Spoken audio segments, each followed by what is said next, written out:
Hello and welcome to today's lesson on the review of basic data analysis. So this is our second unit of the semester, going back and reviewing some key ideas, key terms as we work through and prep for our semester final. One of the first things we always want to do is talk about with basic data analysis. We want to have a nice visual display. We want to see what's happening with our data, and we have 3 or 4 main ways to display our data overall visually to give people a good picture. One of the first ones we have is the box and whisker. Box and whisker is pretty advantageous. Okay, we can find all of these critical values.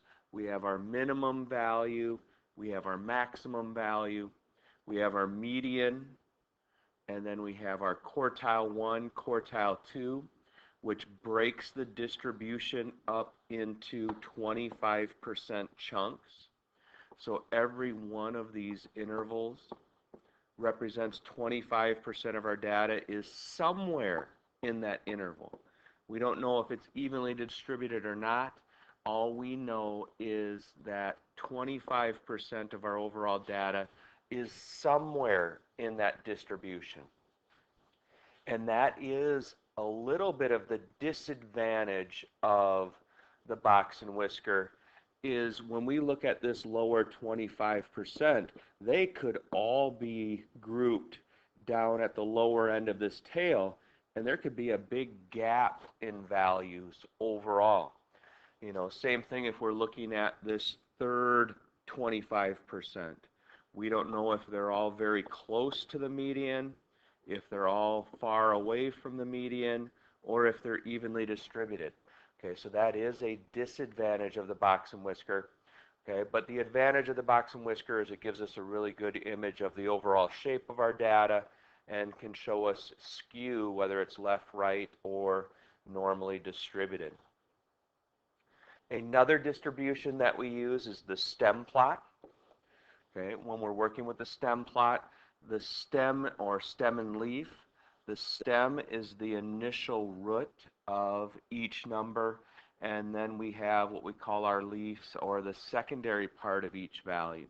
One of the important things that you need for a stem and leaf plot is the key. You want to make sure that you describe to the person that's looking at that distribution what each value means. Okay, so we need to have the key that shows us how to read the overall value. Now, a stem and leaf plot, can be helpful. One of the biggest advantages here is it shows us every data point of the distribution. Okay, so that's the advantage to a stem and leaf compared to our other 2 types, the bar graph histogram or the box and whisker. The stem and leaf plot shows us every individual value in the distribution. So if there are some holes, like when we look at this upper distribution, let's say there was a hole in between those values, that would actually show up somewhere in this stem and leaf distribution. Okay, one advantage to the stem and leaf is orientation. Okay, if you're trying to talk about the shape of this distribution, you actually have to be very careful, and you would want to turn it to talk about your skew. Skewed left, skewed right. Make sure that you have your scale orientated in the correct manner. Okay, so that's one thing that students get into trouble a little bit with the stem and leaf is talking about the shape of that distribution, since it's made on a vertical axis instead of a horizontal axis. Okay, probably one of the most common types of graphs that we'll see overall is a bar graph or a histogram. We want to be careful. They are 2 different types of distributions. Bar graphs are based off of categories. So we list our categories on our horizontal axis, and then we have our value of whatever we're measuring working on the vertical axis. A histogram is a numerical graph. So we have numerical values with ranges, and then we have quantities going up from there. So we have to separate the values into the range. Now, just like the stem and leaf, the problem with the histogram is you do lose the individual values. The one thing that's a little bit better between a histogram and a box and whisker is you at least know on small intervals how many values are in that interval. It's not a big long whisker where you don't know where the values are placed one way or the other. Okay, but you know that somewhere between 100 and 150, we have about 20, 25, values overall. So it makes that interval a little bit shorter compared to when we look at the box and whisker. We can have this very large interval and we don't know where those individual values are placed within that. Whenever you're making a visual display, you're putting on a box and whisker, making a stem plot, making a histogram, make sure that you label the graph as accurately as possible. Give it a title, label your axes, make sure you have all the information there that a reader of that graph would need. Okay, now, when we're looking at these tables, we're looking at describing an overall distribution. There is some critical information that we need. Okay, and we always talk about our three main things, and then there's one additional piece overall. One thing we want to do is talk about our shape. What is the shape of the overall distribution? Okay, three main shapes. We'll draw some quick pictures here of the three possibilities. Okay, our three main shapes are talking about skew versus normal. Okay, a normally distributed table, your mean, median, mode are all in the same value. Okay, so it is a bell-shaped curve, evenly distributed. Okay, so we always talk about normal or approximately normal. Okay, so if it's close to that, it's okay. And then we have our skew. Now, skew is basically a measurement from your median to your min, your median to your max. Whatever one of those sides is longer is your skewed side. So this would be a skewed left graph. How would I spell that right? Where this graph on this side, okay, we've got a longer upper tail versus a lower tail. This would be skewed right.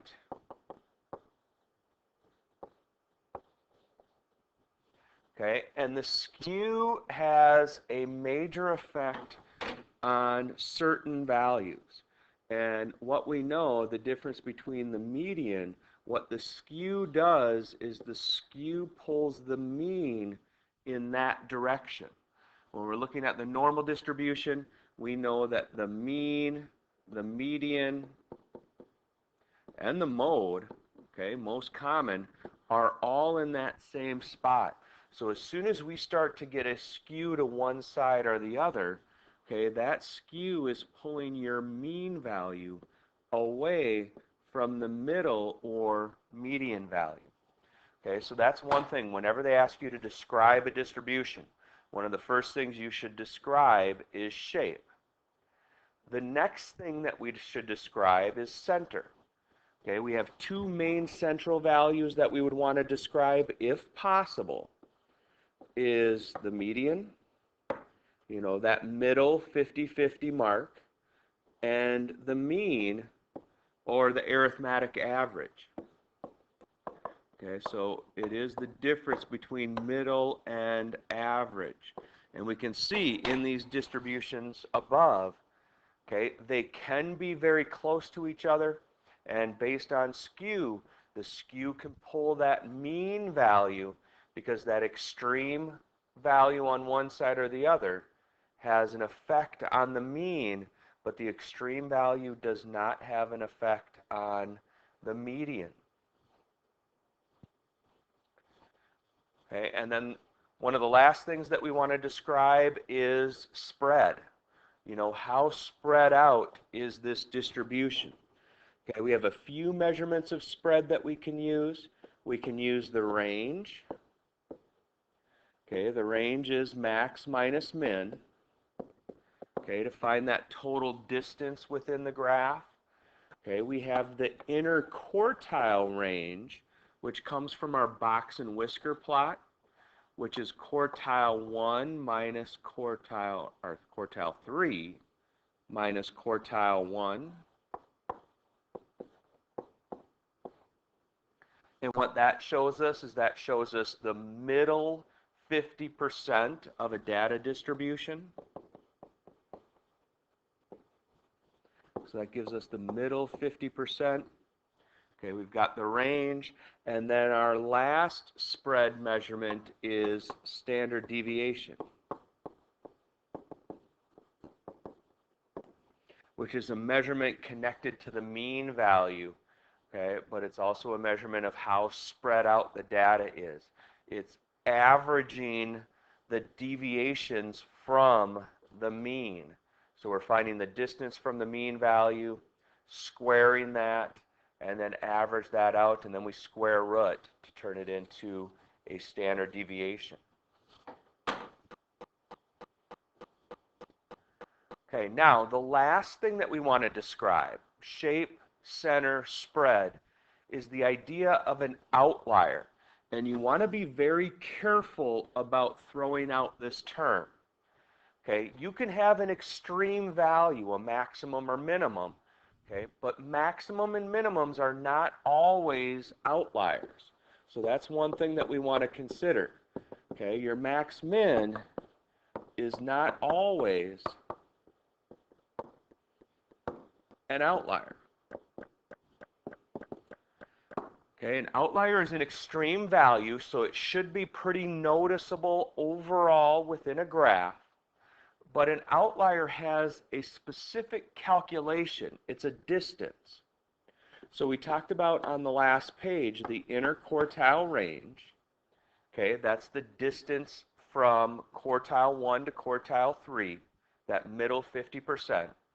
And to identify outliers, we use a scale factor of 1.5, and then we use this as a measurement tool. Okay, we start at quartile 1 and we measure down 1.5 IQR, and then we start at quartile 3 and we measure up that same distance. And what these give us is, we call this our fence. Okay, so we've got our fence value, and what the fence does is that's kind of the boundary. So when you find these distances, that value is not an outlier. Okay, you have to be outside of this distance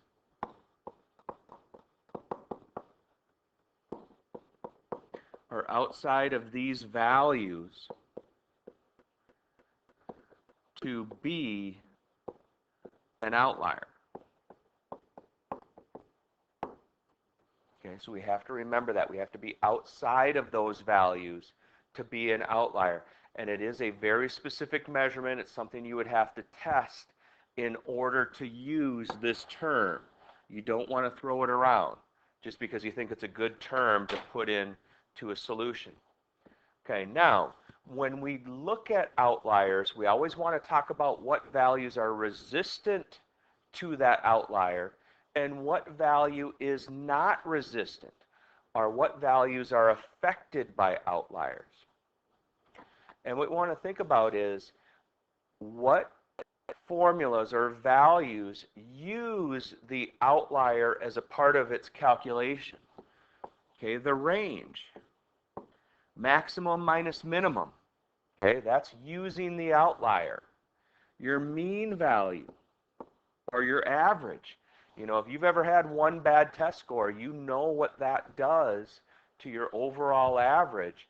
So you can see that the average is a non-resistant value. Okay, standard deviation, once again, uses those outlier values as a part of the calculation. So now, what are resistant values to outliers? The median. Because remember, the median is not a calculation, it's a process. For a median, we're finding the middle value. So it doesn't matter where the maximum or minimum is, we're just trying to find a middle value.